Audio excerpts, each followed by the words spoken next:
Yeah, I was at Truth Temple. I had just been born again. Probably, I'd been going to church for about a week, and then I met you. Or did I meet you right away?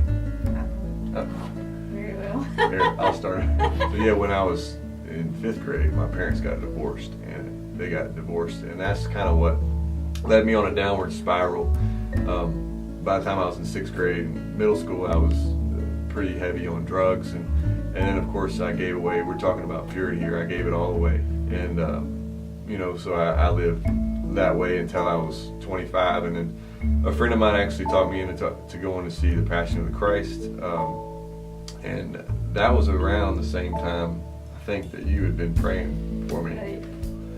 So I had this desire to go see a Christian movie only because Mel Gibson was in it. I like Braveheart and stuff. But anyway, my friend got me reading the scriptures, and I read the Passion story in each gospel, and it was something that impacted me. I kept reading it, and God kept drawing me, and I didn't know what was going on except that God was drawing me, and I was becoming convicted over my sin, and I started to see that somehow maybe I don't have to live this lifestyle and die, because I was a heavy drug addict, and I had a feeling I was probably going to die of an overdose.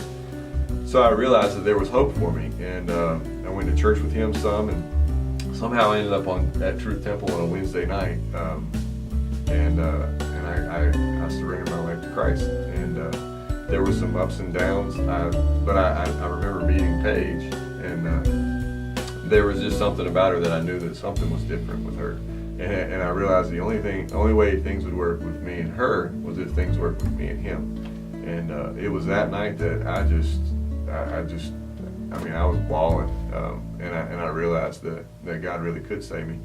When God delivers you, when you really experience salvation, the question of whether or not God can make you a different person and wipe the slate clean is not even a question, because you realize that you've experienced salvation. But for me, it was one of the greatest joys was knowing that the things that I'd done in the past could all be wiped away, and I could start over. And what better way to start over as far as purity is concerned, to meeting a girl who had never held another guy's hand, and it was great. I surrendered to God and said that if I never have a relationship ever again with a woman, that's fine.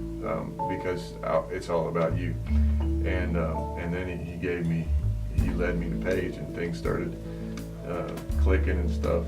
But yeah, it's awesome. We're going to be able to tell our kids, and we already have.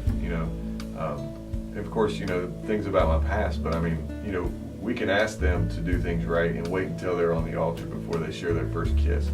We can ask them to do that, and they'll want to do it because we did it, and they know it can be done, and especially when they know the different paths that we have. And I tell people, don't awaken love before it's time, because if you do, it's dangerous, and that goes for anything. And I think it was one important thing to focus on is, while I was trying to prepare myself for a future spouse and everything, ultimately I wanted to honor God. If you are going to pursue the path of a pure life, it's basically an extension of your Christian walk. It's not a separate, I'm going to be pure. It's, what are you listening to? What are you watching? All those things that are part of a godly Christian walk are things that you need to be doing. It's just part of your pursuit for the Lord. If you're going to follow His ways, follow His commands, that's what God blesses. He blesses obedience, and I think that's what cultivates a right relationship with Him. It was Solomon. You can say his wives led him astray, but it was his heart that led him astray. He was following all those women, and they were doing idolatry and stuff, and it led to him doing it. But it was his heart that led him astray. So Paige kept her heart pure, and it's hard to do, especially in this day and age with the internet and everything.